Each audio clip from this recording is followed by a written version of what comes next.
ফুল পুষ্প দিয়ে বাইরে পুজো হয়, ভেতরের পুজো হচ্ছে আভ্যন্তরীণ পুজো হচ্ছে হরিনাম। সবার হৃদয় মন্দিরে স্বয়ং ভগবান বিদ্যমান, আর সেই মন্দিরের ভগবানকে সেবা দেওয়ার একমাত্র পুষ্প হচ্ছে ভক্তিযুক্ত চন্দন দিয়ে হরিনামকে সচন্দন করে ভগবানের চরণে অর্পণ করা। বিদায় অবতার সারে গড়ায় অবতারি কেন না ভজিলি তারে, অবতার সারে গড়ায় অবতার সারে গড়ায় অবতার কেন না ভজিলি তারে,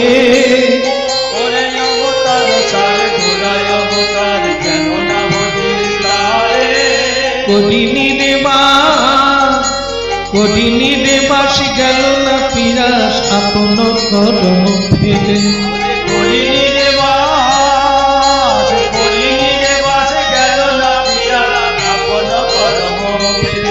আহায় অবতার সারে গোদায় অবতার কেন না ভজিলি তারে, অবতার সার গোদায় অবতার কেন না ভজিলি তারে, কেন ভজলি না রে, ভজলি না রে, আপনারা বলুন ভজলি না রে, অবতারের সারে ভজলি না রে, এখনো তোর সময় আছে বদন ভরে হরি বল,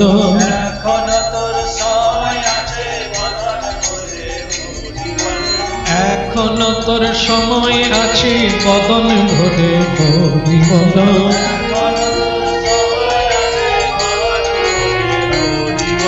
সাধু সঙ্গে হরি বল,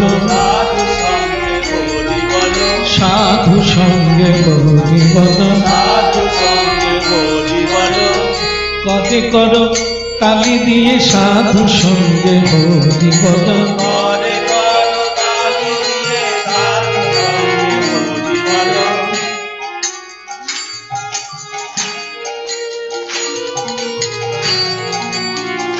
আচ্ছা গান তো গাইবেন, আমি যদি প্রশ্ন করি উত্তর দেন হাত কটা, দেখাবেন না বলুন হাত কটা, দুটো তাই না, কিন্তু আমার মনে হয় হাত তিনটে, কি বলেন তো,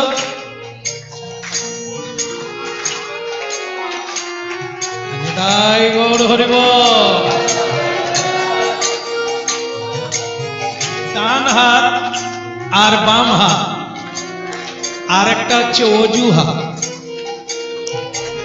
বলছি তালি বাজিয়ে কীর্তন করো ব্যথা, এটা হচ্ছে অজু হাত কি, কিন্তু যদি বাজাতে পারে তাহলে স্বয়ং মহাপ্রভু আজকে তাকে কৃপা করবে।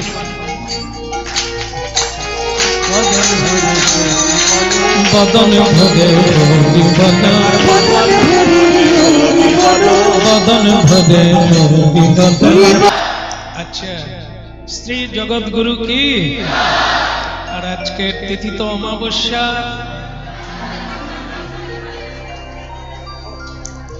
ঠিক আছে অমাবস্যা নয় একদম, আগে অনেকে জানতো না, এখন দেখছি হরিবাসরের ভক্ত অনেক বেড়ে গেছে তাই না, সব জায়গায় এটা কাজ হচ্ছে কি, যারা শুনবে বারবার, যদি কৃষ্ণ কথা কেউ প্রকৃত ভাবে শোনে তাহলে সে হরিবাসরে যোগ তো অবশ্য দেবে। তো বলি একবার হরিবাসর তিথি কি, আর শ্রীধাম গুরুকুঞ্জ কি, আর সকল ভক্ত বৃন্দ কি, নিতাই গৌর প্রমাণ।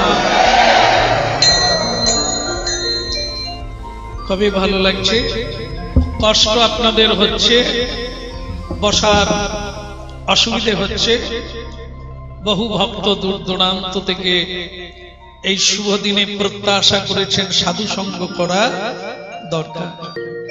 সুতরাং আপনারা শোনার চেষ্টা করবেন, যে যেখানেই বসেন ভগবানের কথা আজকের দিনে শুনবেন, এটাই লাভ। কারণ আগামী কালটা আমাদের কাছে কালই হয়ে যায়। আগামীকাল পৃথিবীর যে কোনো এক জায়গায় হরিনাম হবে, কিন্তু দুর্ভাগ্য আমার হয়তো সেখানে যাওয়া। তাহলে আজকের দিনটা যেখানে এসে গেছি, সেখানে কিছুক্ষণের জন্য যদি আমরা এই দিব্য কথা গ্রহণ করতে পারি, এতে যে মানব জীবন সফল হবে কোনো সন্দেহ নাই। আজকের একাদশীও বোধহয় বেশিরভাগ লোকের ধারণা আছে এটা ছোট একাদশী না বড়? আচ্ছা আচ্ছা, খুব সুন্দর, অনেকেই বলেছেন বড় একাদশী। এইবার বলুন ছোট একাদশী কোনটা?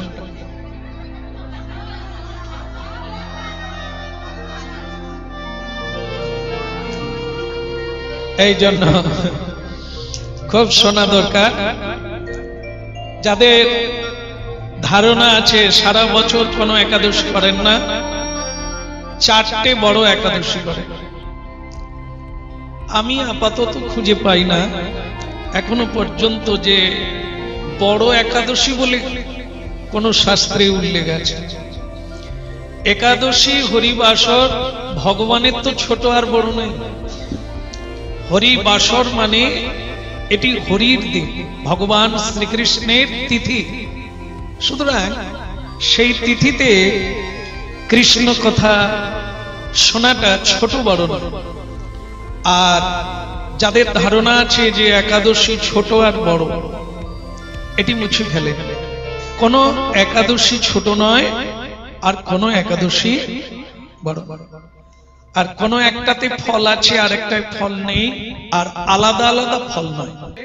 একাদশীর কোন ছোট বা বড় তো নেই।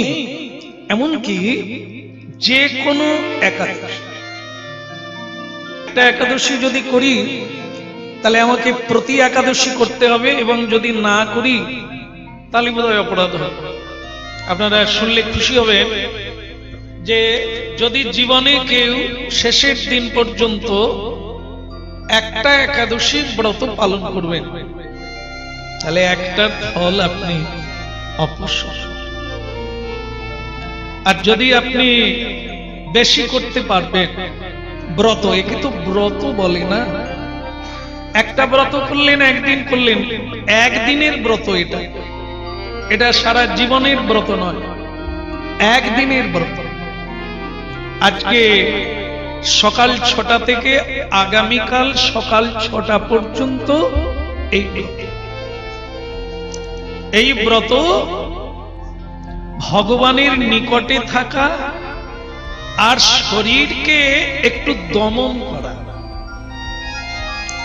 আমার যে মস্তিষ্ক আমাদের চঞ্চল হয়ে ওঠে, বিভিন্ন দিকে চলে যায়, তার কারণ হচ্ছে ইন্দ্রিয়। সেই ইন্দ্রিয়গুলো আমাদের বিভিন্ন দিকে টানে। কিন্তু কোনোদিন দেখবেন জীবনে সংকল্প করে দেখবেন, সেদিন কিন্তু মনটা কেবলই টানবে আমি ব্রত করেছি, আজকে আমার আন কথা বলা যাবে না, আমি ব্রত ধারণ করেছি, আজকে আমার কিছু খাওয়া যাবে না। এটা কিন্তু আপনার মাথায় থেকেই যায়। আজকে আমি ব্রত ধারণ করেছি গোবিন্দের কথা ছাড়া, আর আমি অন্য কোনো চিন্তাই করব না। তো এইটা যারা যারা ব্রত করেছেন, কারো বেশি হয় কারো কম হয়, তা যেভাবেই হোক হচ্ছে, ক্রমশ বাড়তে থাকবে। আর সেই বাড়াবার চেষ্টাটাও আমার থাকবে।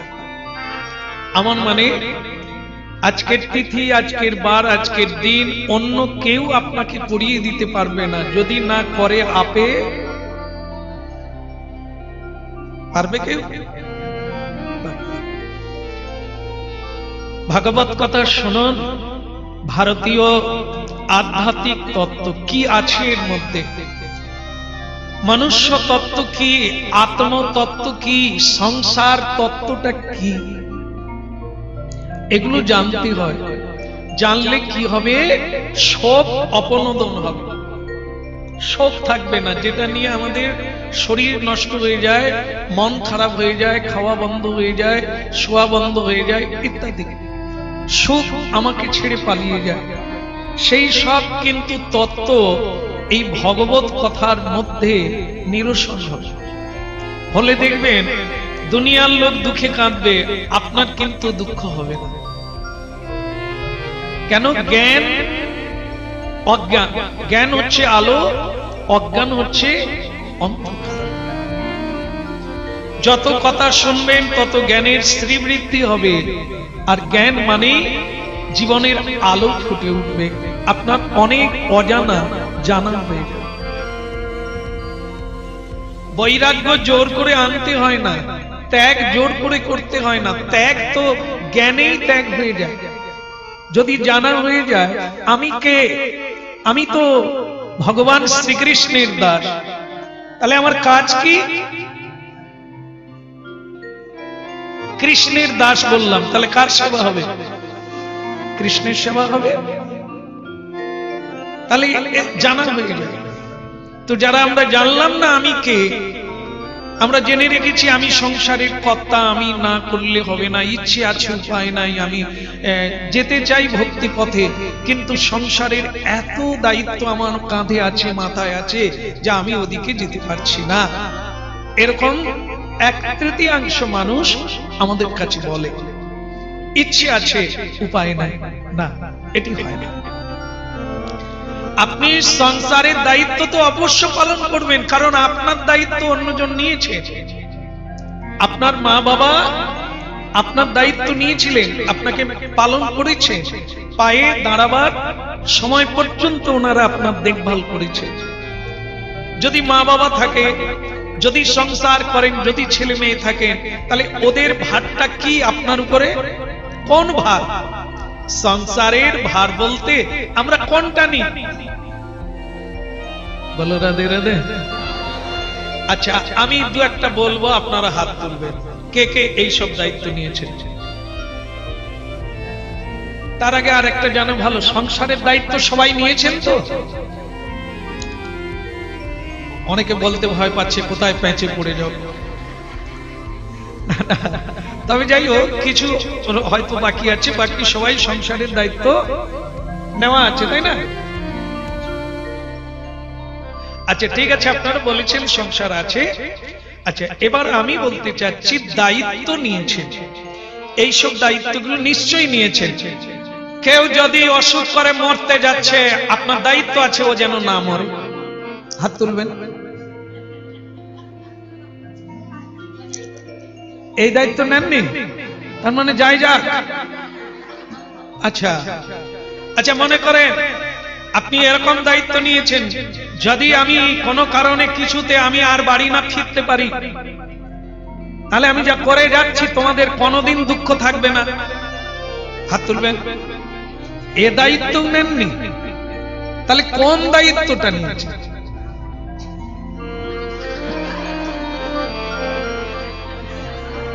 খুব ভালো লাগলো, উনি যেরকম বুঝেছেন, উনি বলছেন খাবার দায়িত্ব নিয়েছেন।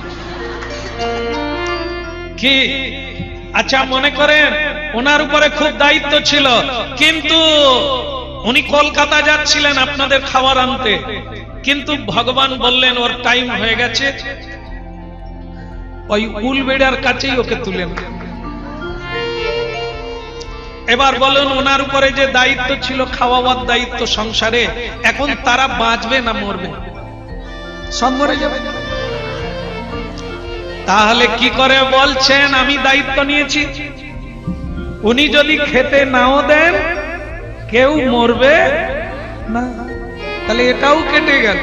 তাহলে কোন দায়িত্ব নিয়েছে বললে ভালো হতো। দেখেন, অথচ এইগুলো নিয়েই মাথার যন্ত্রণা। হরিনাম শুনলে হবে? হরিনামে মন ভরে, পেট ভরে, কাজ না করলে খাবো কি? কিন্তু যারা কাজ করে, এখন যা কাজ বেড়ে গেছে, কাজ করছে খেতে পারে। বেলা 3টের সময় দেখা হন হন করে মোটরসাইকেলে চলে যাচ্ছে, সে যেন কেউ সামনে পড়ে গেলেও থাকবে না, চলে যাচ্ছে। আরে শোনেন শোনেন, কোথায় যাচ্ছে? বলে আদায়ে যাচ্ছে। আদায়ে যাচ্ছে, এত ব্যস্ত কেন? বলে এখনো পেটে কিছু জটিল। আরে কি আপনার নাকি কোটি কোটি টাকার ব্যবসা, এখনো 3টে 3:30 বেজে গেল, আপনি খান না? বলে আরে একটু খাওয়ার সময় পাই। তাহলে খাটলে খেতে পা। ওর বাড়িতে যারা কর্মচারী আছে তারা টাইম বাই টাইম 12টার ভেতরে খাচ্ছে, ঘুমোচ্ছে, কাজ করছে। ওর বাড়ির থেকে অল্প টাকা নিয়ে গিয়ে ছেলে মেয়েকে নিয়ে মেলায় যাচ্ছে, শ্বশুর বাড়ি যাচ্ছে, আনন্দ করছে, ভালো জিনিস কিনে এনে খাচ্ছে, কিন্তু কোটি টাকার মালিক 3:30টায় আদায়ে যাচ্ছে, এখনো তার জল গ্রহণ করা। তাহলে খাটলে খেতে পায়। এই জন্য এগুলো হচ্ছে বাস্তব মূর্খের প্রলাপ। তাহলে কোন দায়িত্ব থাকে এ জগতে? আপনি যদি ছেলে মেয়ের জন্ম দেন তবে তো আপনার দায়িত্ব থাকবে। হাত যদি কেউ তুলতে পারেন আমি আরো খুশি হব। কেউ ছেলে মেয়ের জন্ম দিয়েছেন কিনা?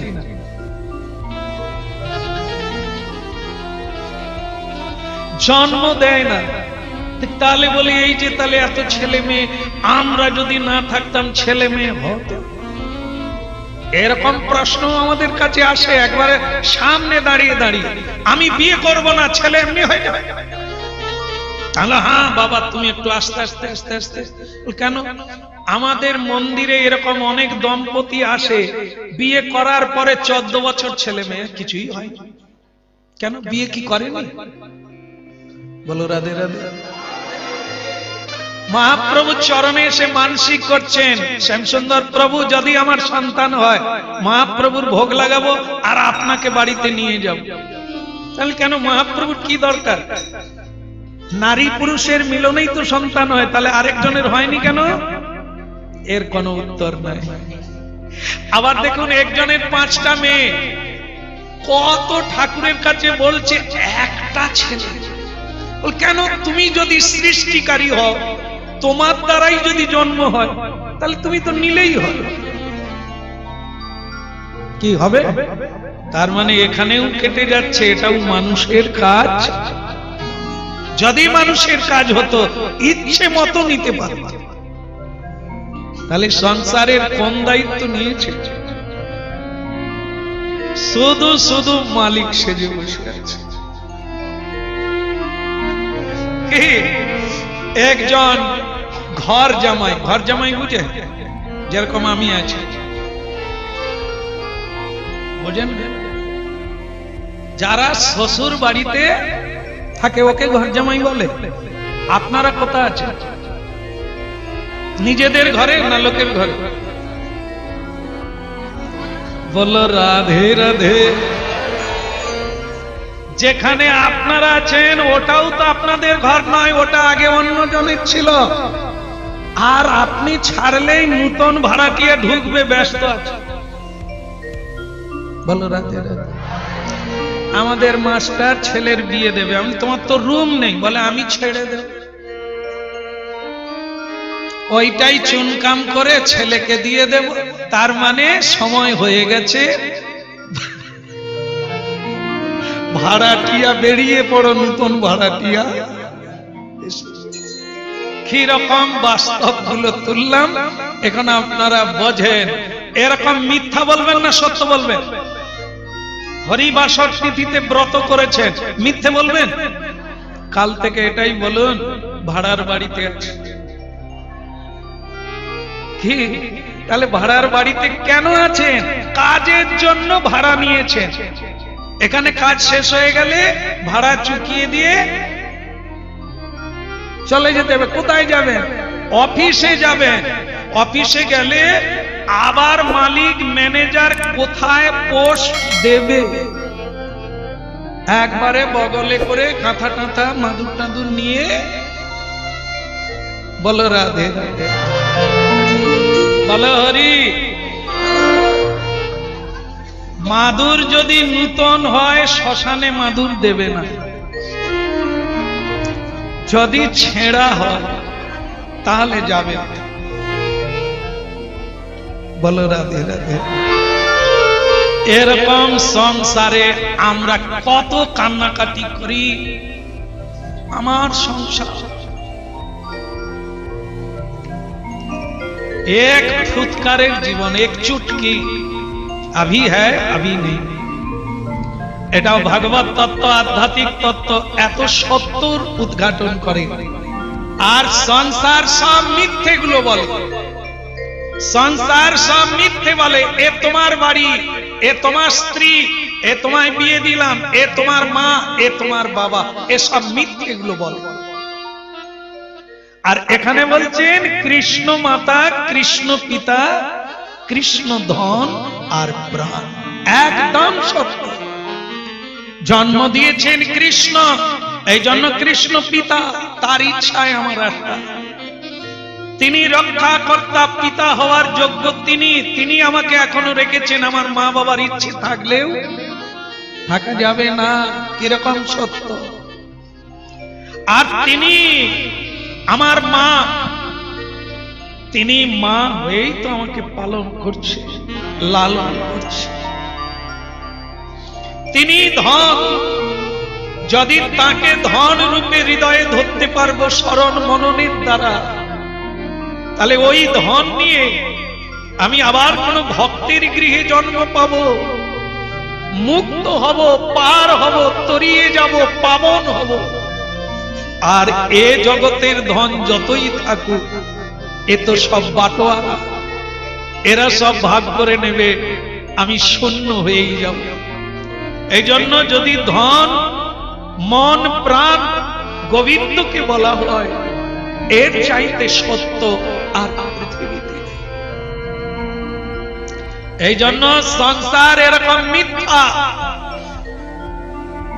আর এই সংসারে যত বেশি দিন থাকবে, মাঝে মধ্যে কামারশালা লোহার যন্ত্রপাতি না নিয়ে গেলে যেমন ধার থাকে না, সংসারে একটানা থাকবেন তো ধার কমে যাবে, গোবিন্দ আর মনে থাকবে না, এই সত্যটা মনে থাকবে না, আমার বলিয়া ভুলিয়া যাইবে। ভৈমী, ভৈম। আবার আজকের একাদশীর নাম ভৈম, ভীমের চেয়ে বড় নাম হচ্ছে জয়া একাদশী। জয়া কিন্তু মা লক্ষ্মীর নাম, লক্ষ্মী দেবীর নাম জয়া। আর আজকে বেশিরভাগ লোকে জানে আজ থেকেই একাদশী শুরু করতে হবে, কারণ আজকে শুধু বড় নয়, ভীম কি এ নাম উচ্চারণ করলে ভেতরেও একটা শক্তি এসে যায় কি। তবে সব সময় জেনে রাখবেন, সবচাইতে পঞ্চ পাণ্ডবদের মধ্যে শক্তিমান কে ছিলেন আপনারা জানতেন? মানে ওনার সামনাসামনি হয়েছিলেন নাকি? কিন্তু সবাই জানেন কেন? ওনার শরীর দেখলেই লোকে জেনে নেবে যে উনি খুব শক্তিমান। কিন্তু শরীর আর শক্তিমানের দাম বেশি না ওর চাইতে আর কিছু আছে? হ্যাঁ ঠিক, একদম। বুদ্ধি, যদিও আপনি এরকম হবেন মানে রোগা, কিন্তু যদি বুদ্ধি থাকবে ওরকম ভীম সব হেরে যাবে। কি বলো? রাধে রাধে। হ্যাঁ বলছেন তুই একাদশী করবি, দেখবি গাল তবড়ে যাবে, মানে ও তো রোগা বেনে যাবি না, আর ফেস খারাপ হয়ে যাবে। তো কিছু কিছু লোক ফোন করে বলে এই ফেস নষ্ট হয়ে যাবে বলে একাদশী। খালি মনে করেন সারা জীবন ফেস ঠিক থাকবে, থাকবে, গাল এ হবে না, টোপ লাগবে না, একদিন না একদিন তাই এরকম হবে। এজন্য বলছেন কি যে যদি বেশি খাবেন তাহলে আপনার শরীর তাগত বেনে যাবে, আর যদি তাগত বেনে যাবে আপনি যে খুব জিতে যাবেন তা না।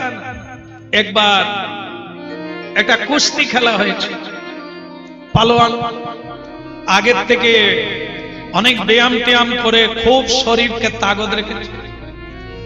আর একজন তার সঙ্গে লড়াই করবে, সে একাদশী করেছে, নিরামিষ খায়।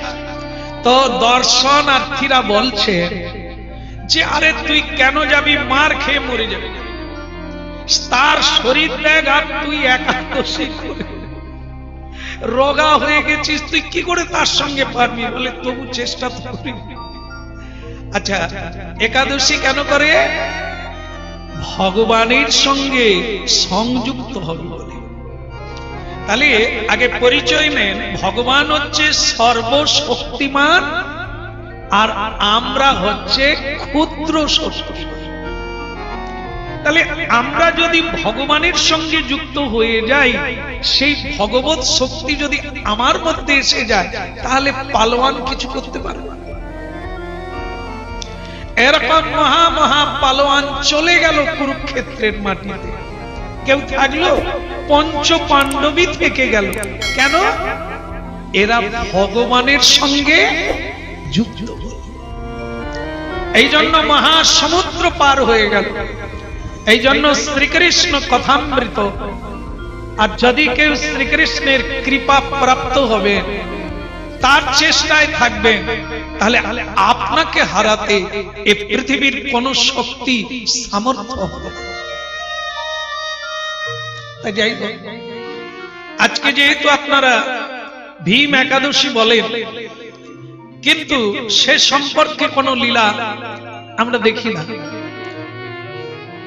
আজকে ভীম ঠাকুর থাকবে লীলাতে, একটি সেই লীলা সাধন করব।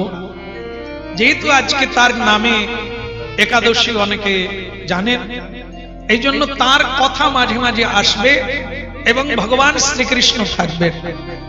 মূল বিষয় ভগবান শ্রীকৃষ্ণ, আনুষঙ্গিক অনেক ভক্ত তার সঙ্গে সংযুক্ত। বলো বৃন্দাবন বিহারী লাল কি, বলো ভীম জি কি। ভীমের জয়ধ্বনি দিয়ে আমরা শুরু করি। সকাল হতেই একদিন দেখে ভীম খুব তাড়াতাড়ি উঠে তাড়াতাড়ি খায়। যে খাবারটা তৈরি হবে দুটো ভাগ হবে, দুটো ভাগ হলে 5 জন এক ভাগ খাবে, আর এক ভাগ ভীম খাবে। তাহলে কত কম খায়। সেই লোক আজকে অনেকটাই বেলা হয়ে গেছে, ভীম কিছুই খায়। আর কিরকম একটু মন মরা বিষণ্ণ হয়ে বসে আছে, কারো সঙ্গে কথাও বলছে না, কি হয়েছে তাও বলছে না। সবাই ভয় পেয়ে গেছে। ভীমের কাছে কেউ প্রশ্নটাই করতে পারে না, ভীম দাদা তোমার কি হয়েছে? সকলেই শুধু দূর থেকে দেখছে, ভীম খালি একবার গাছের দিকে দেখে, পায়চারি করে, কখনো বসে থাকে, কখনো পায়চারি করে, কখনো আকাশের দিকে দেখে, কখনো কিছু বিড়াল ইঁদুর এগুলো রাস্তা দিয়ে গেলে মানে কি যে ভাব করে দূর থেকে কেউ বুঝতে পারে না। কিন্তু মা কি করবে? মা তো কেউ তার কাছে যাচ্ছে না। ছেলেটাকে কে বলবে বাবা তুই কেন খাস? শেষকালে মা কুন্তী দেবী সাহস করে গেলেন, দেখি আমাকে কি মারবে? ভীম, বাবা ভীম,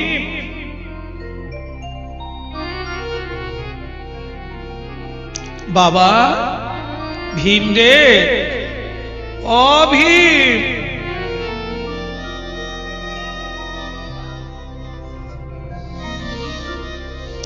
এইবার মায়েরা কি করে? মায়েরা কি ভয় পালায়? মায়েরা এসে আগে কি করে বলেন তো?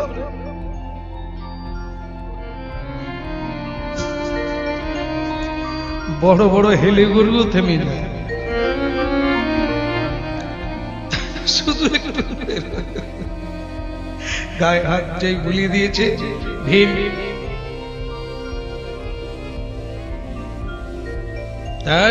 কুন্তী মা ধীরে ধীরে বলছে, বা কেউ কিছু বলেছে? তুই খাসনি কেন? খাওয়ার জন্য তুই ছটফট করিস, না খেয়ে থাকতে পারিস না, না খেয়ে কোথাও যাস না, আজ এতটা বেলা হলো তুই খাসনি কেন? মানে সে ঠিক করেছে বোধহয় কথা বলবে না, মুখের দ্বারাই বুঝিয়ে দিল জানি না, আর আমাকে বিরক্ত করো না। মা কুন্তী দেবী এইবার গায়ে এক হাতে গায়ে হাত বুলাচ্ছে, আর এক হাত এই, ওরে বাপ রে, যেই বলেছে অমনি ভীম দেখলো সবাইকে ঝাঁকুনি দেওয়া যায়, মাকে কি দেওয়া যায়? কোন রকম সামলে নিয়ে বলছে দেখো মা, আজ আমার মন খারাপ আছে, তুমি যাও তোমার কাজে যাও, আমাকে খাবার কথাও বলবে না, আমার কাছেও আসবে না। মা দেখলো এরপরে আর কোনো কথা বলবে না, মা কুন্তী দেবী চলে গেলেন। গিয়ে তিনি চিন্তা করলেন আমার কাজ আর হবে না, আমি তো ফিরে এলাম, তার মানে ওকে খাওয়ানো যাচ্ছে না। শেষকালে তিনি খুঁজে খুঁজে যুধিষ্ঠির মহারাজের কাছে গেলেন। কেন না, পৃথিবীতে ওই এক মানুষ মারলেও কিছু বলবে না, বগলেও কিছু বলবে না, গালাগালি করলেও, যেরকম আপনারা বাড়িতে রাগারাগি হয় একটু, আমরা অনেক রাগারাগি করি, কিন্তু ওই একটা মানুষ যার নাম যুধিষ্ঠির, এই যে ধর্মজ্ঞ হলে তার এগুলো থাকে না, কাম ক্রোধ লোভ এগুলো থাকে না, সেটার প্রতীক বা প্রমাণ হচ্ছে যুধিষ্ঠির। ধর্ম যে কি আমরা তো সেটাই বুঝতে পারি না। হরিনাম গাই, প্রসাদ পাই, ঠাকুর সেবা করি, অল্প বিস্তর প্রায় লোকে করে, কিন্তু ধর্মটা যে কোনটা, ধর্মটা যে সঠিক কি, এটাই জানি।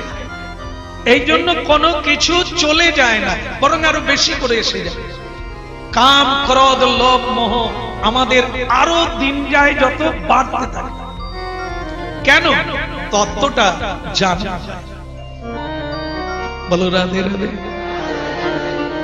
কিন্তু যুধিষ্ঠির মহারাজ ধর্মে স্থির, তিনি সব পারবেন, কিন্তু ধর্মের কাছ থেকে সামান্য সরে যাওয়ার ইচ্ছা বা প্রবৃত্তি তার। এই জন্য তার নাম হচ্ছে ধর্মরাজ। এবার প্রশ্ন, আগের জন্মে যুধিষ্ঠির মহারাজ কে ছিলেন? কেন তাকে বলা হলো ধর্মরাজ? আপনারা জানেন মরার পরে যেখানে বিচার হয় সেই জায়গাটার নাম কি? বেশ, আপনাদের কথাই মেনে নিলাম, জমালা। যিনি বিচার করেন তার নাম কি? যমরাজের আরেক নাম কি? ধর্মরাজ। সেই জমালয়াধিকারী, জমালয়ের অধীশ্বর ধর্মরাজ যুধিষ্ঠির হয়ে জন্ম নিয়েছে।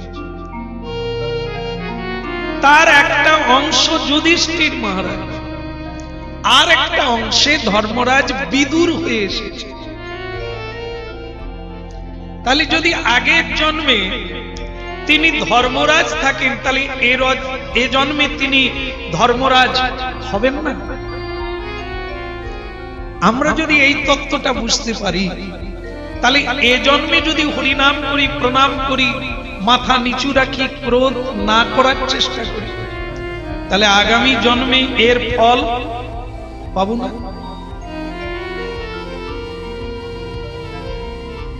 মনে করুন একজনকে বললাম দেখেন আপনি কিছু নারকেল গাছ লাগিয়ে যান, বললেন না নারকেল গাছ লাগালে আমি মরে যাব তবু নারকেল হবে, লঙ্কা লাগালে তবু 2-4 মাস পরে লঙ্কা, কিন্তু নারকেল গাছ আজকে লাগালে কত বছর পরে হতে পারে? 10 বছর। আমি যদি না বাঁচি নারকেল কে খাবে? এ হিংসুটে লোক, নিজেও খাবে না কাউকে। আরে তুমি যে আজকে নারকেল খাচ্ছ বাপ ঠাকুর দাদা লাগিয়ে গেছে বলে তো, আর তুমি যদি আজকে লাগাও তাহলে আগামী দিনের ছেলেরা খাবে, কিন্তু ও তো হিংসুটে, আমি যখন খাবো না লাগাবো। বলো রাধে রাধে। এই জন্য লাগাও গাছ, ফল হয়তো তুমি বেঁচে থাকতে হবে না, কিন্তু ফল তো পরে হলেও হবে। নারকেল অনেক কাজে লাগে, পুজোয় তো লাগেই লাগে, এমনিতে খায় অনেকে, সেটা খায় যাকে তেল তেল তৈরি করে অনেকে, পুজো পাটে লাগায় না, বলে বাবা মাথা লাল হয়ে যাচ্ছে। তবানাকে একটা নারকেল যখন আহুতি দেওয়া হয় তখন কি হয়, যে লাগিয়ে গিয়েছিল তার ফল এখন ভগবানের যজ্ঞে আহুতি দিচ্ছে। তাহলে সে যেখানেই জন্ম নিক এই ফলটা কিন্তু সেই লাগিয়ে গিয়েছে। এই জন্য সৎ কর্মের ফল, সৎ ইচ্ছার ফল, প্রণাম, নাম, মহাপ্রসাদ, সাধু সঙ্গ, এগুলি কারো জীবনে ব্যর্থ যায়। আপনি যেখানেই জন্ম নেন, যেই কুলে জন্ম নেন, আপনার 5টা জন্ম পরে হলেও চক্রবৎ আপনি আজকের হরিবাসরের ফল প্রাপ্তি। আর যদি আজকে অন্যায় করবেন, কেউ জানতে পারলো না, প্রশাসনও জানলো না, আপনি জেলও খাটলেন না, জেনে রাখুন টাকা যদি সময়ে ঋণ না শোধ করা যায়, বাড়ে না কমে? চক্রদার সুদে বাড়ে। তোমার যদি দণ্ড ফলটা এখনই পেয়ে নিতে, তাহলে অনেকটা চুকে যেত। যত বাকি থেকে যাবে জন্ম জন্ম তত বাড়তে থাকবে, সেটা মহা ফলে পরিণত হয়ে তোমাকেই নিতে হবে। কেউ নেবে না, কোন ফলটাই কেউ নেয় না। তবে দুটো জিনিস শুনলে ভালো লাগবে আপনাদের। যদি কুকর্ম করবেন, আপনার ইচ্ছাতে করবেন, ভগবান সাহায্য করে না, দৈব আপনার সাহায্য হবে না। আর যদি সুকর্ম করবেন, দৈবের হাত আপনার উপরে থাকবে। এই জন্য ভগবান হবে জয়, হবে জয়, সাথে আছে ভগবান হবে জয়। হও ধর্মেতে ধীর, হও কর্মেতে বীর, সাথে আছে ভগবান হবে জয়, হবে জয়, হবে। এই জন্য এই তত্ত্বগুলি শুনতে হবে, জানতে হবে। আর একটা একাদশী করুন, একটাই ফল। একবার হরি বলুন, তারই ফল। ব্যর্থ যাবে। জীবনে একদিন প্রণাম করেছে, ও যতটুকু যে করবেন, যতটুকু যে দেবেন, সেটাই সীমিত। জীবনে আমরা রোজগার করি অনেক, রোজগার করতে পারা যায়, কিন্তু ব্যয় করা ভীষণ দায়। কি কাজে লাগাবো অর্থটা? যে কাজে লাগাবেন সেই ফল আপনি পাবেন।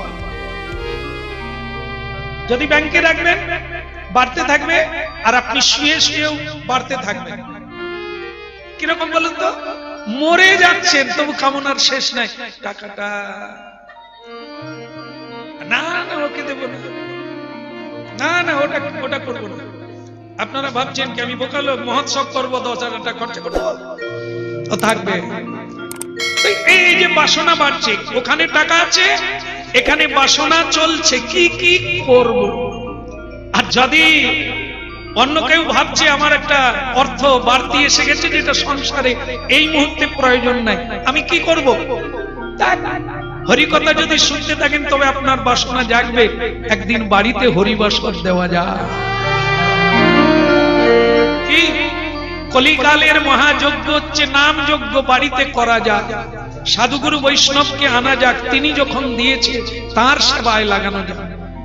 যদি আপনি বাড়িতে কিছু বৈষ্ণব সেবা দেবেন, তাহলে আপনার জন্য অন্নের ভান্ডার বাড়ছে। মা লক্ষ্মী দেবী কৃপা করে আপনার অন্নের ভান্ডার বাড়াচ্ছে।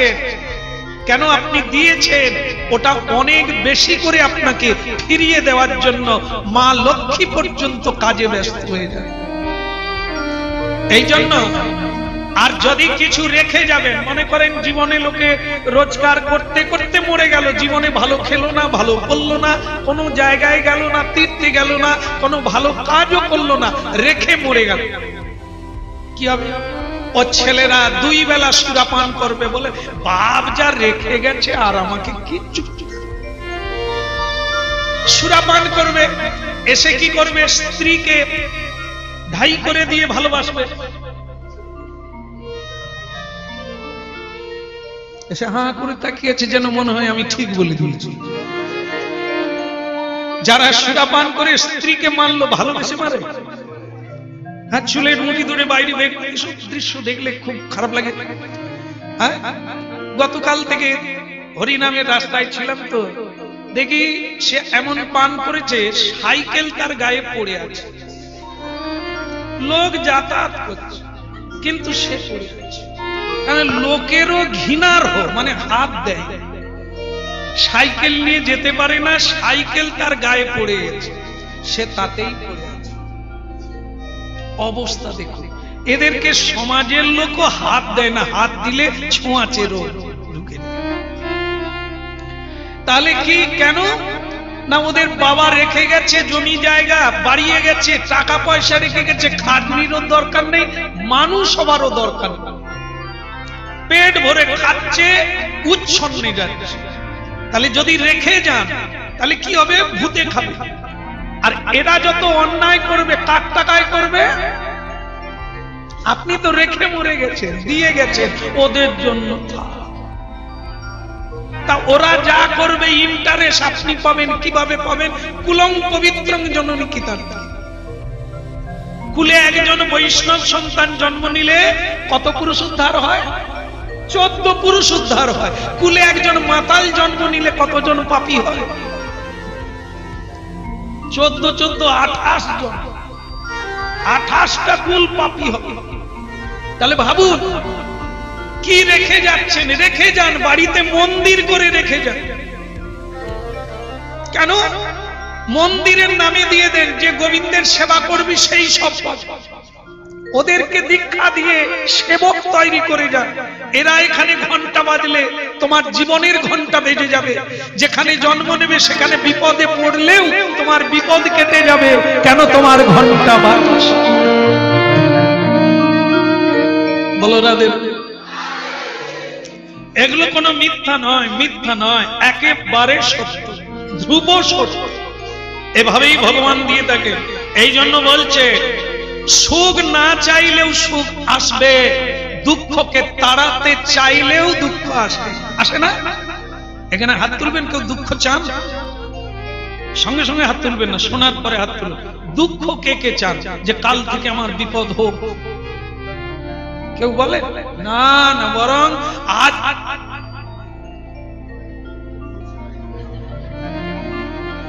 একজন হাত তুলেছে গো।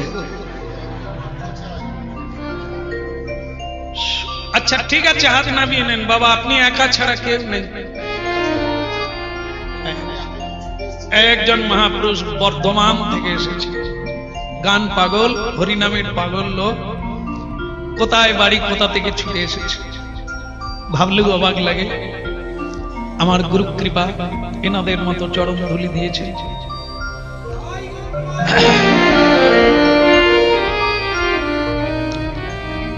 কতগুলো জেলার মানুষ দূর দূরান্ত থেকে এখানে আসে, সেটা কোনো কিছুর জন্য নয়, শুধু এই কথার তত্ত্ব যারা বুঝতে পেরেছে তারা না করে আর পারছে, চালু করে দিয়েছেন কাজ।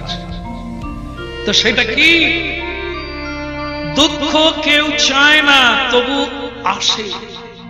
সুখ না চাইলেও আসে, ধরে রাখলেও থাকে না, চলে যায়।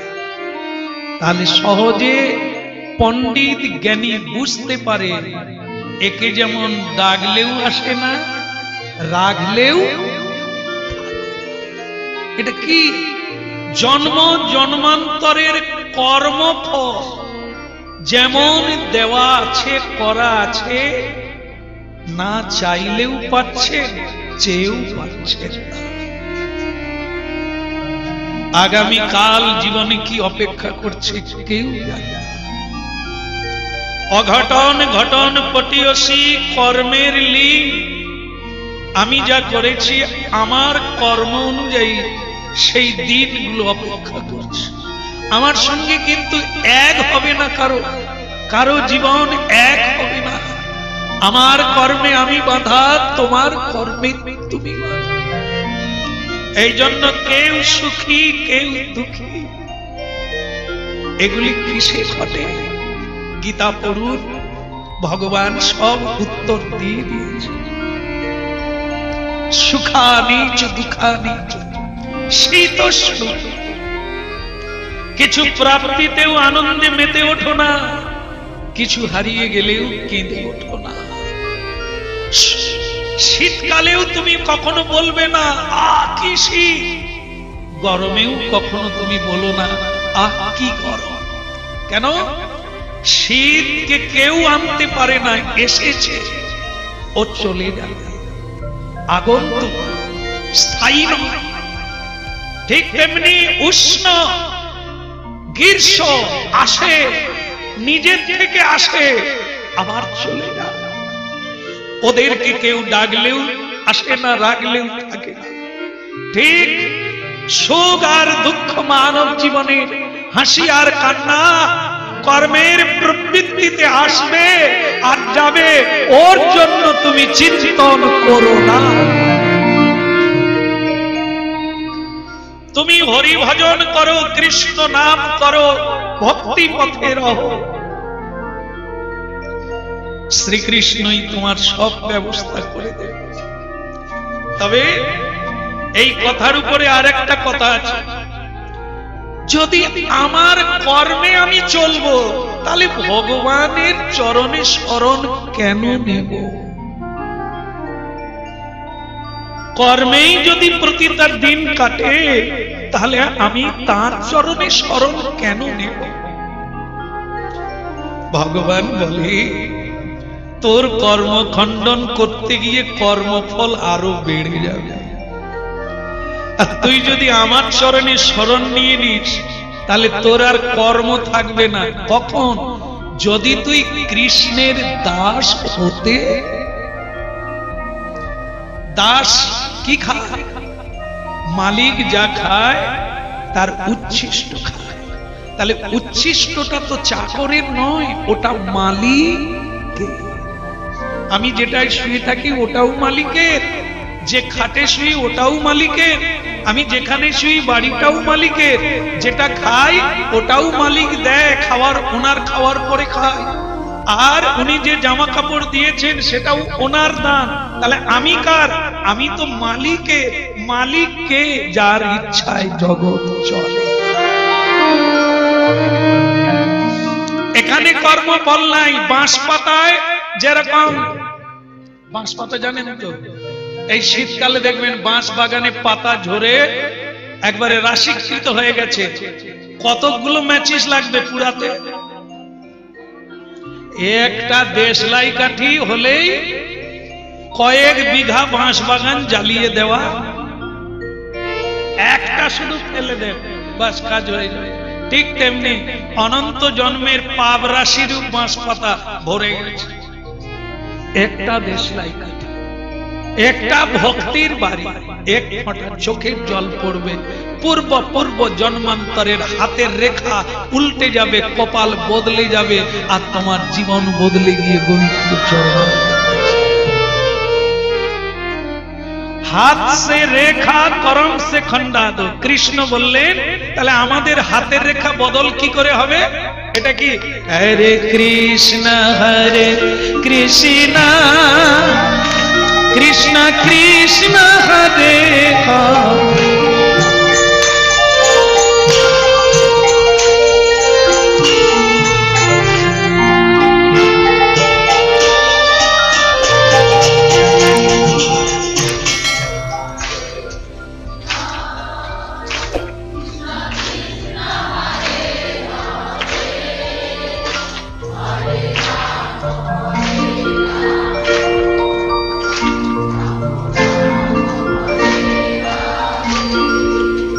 বলো রাধে রাধে। আপনাদের অবস্থাটা দেখে মনে হচ্ছে তাল আর ছাড়বে না। ভগবান করুন এই তালি থাক, তবে বাড়িতে করতে হবে। কি করা যায় না?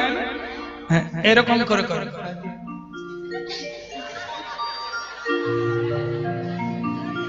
এতে কিচ্ছু হবে না, মারতে হবে না।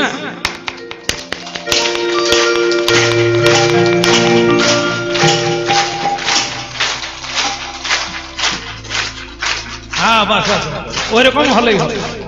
এখন কথা হচ্ছে কি, মারলে তবে তোর রেখার বদল হবে, রক্ত চোখ, আর নাহলে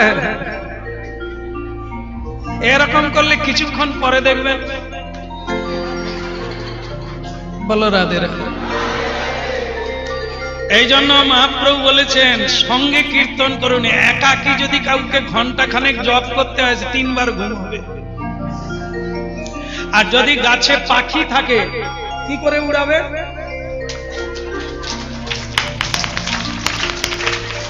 তাহলে বুঝতে পেরেছেন ভেতর এই যে শরীরটাকে গাছ বলা হয়েছে, এতে যদি পাপ পাখি বসে থাকে কি করে উড়াবে?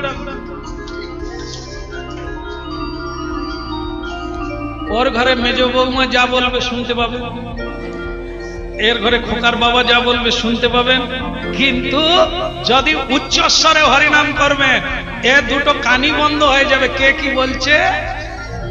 তাহলে কোনটা ভালো? এরকম ভালো,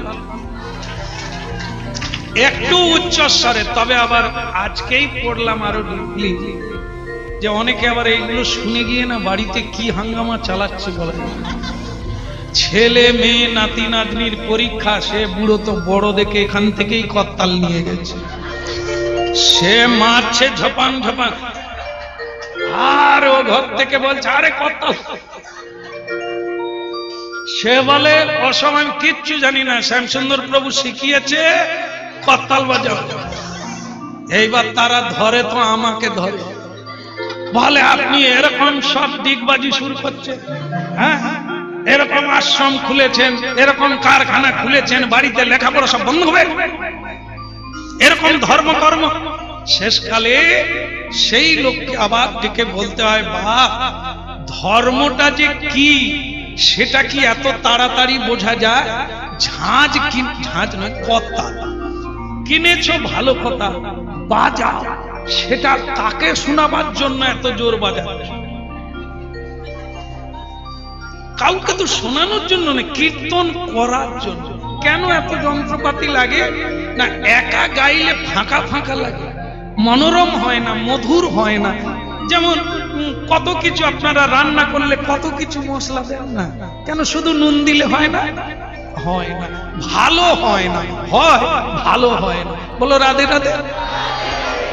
এত যন্ত্রপাতি তাল সুর কেন নেওয়া হয়? যাতে সুমধুর করে আমার কর্ণে ফিরে আসে। কেমন? তাহলে বলো রাধে রাধে। ধর্ম করুন, হরিনাম করুন, কিন্তু কারো যেন ডিস্টার্ব না। আপনার ধর্ম আপনি পালন করুন, আপনার ধর্মের জন্য যেন অন্যের ক্ষতি না হয়। অপরের ঘুম ভাঙিয়ে অপরকে জ্বালাতন দিয়ে কখনো ধর্ম হয় না।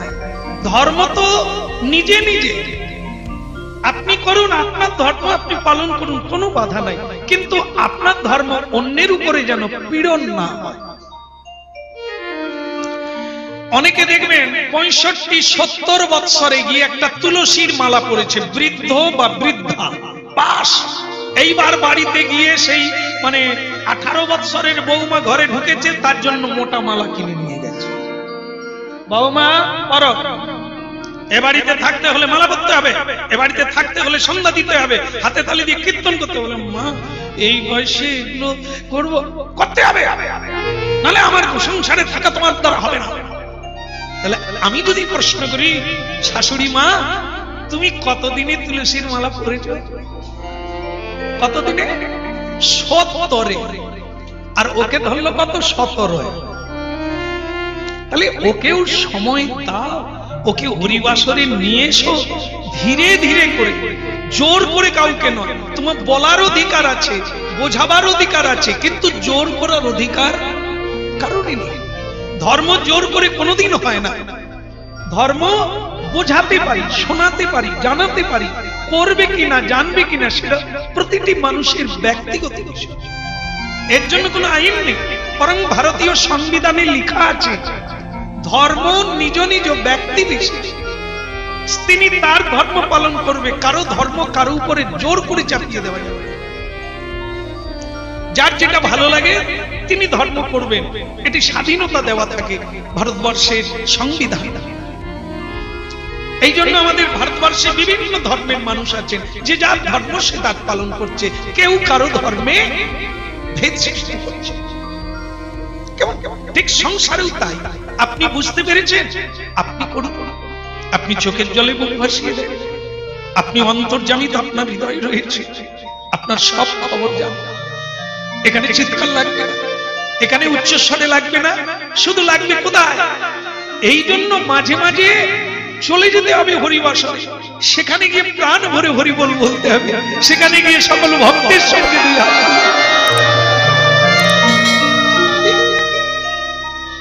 কাউকে বুঝতে দেওয়া যাবে না আমি কি করছি, গোপনে করুন, বাড়তে থাকবে।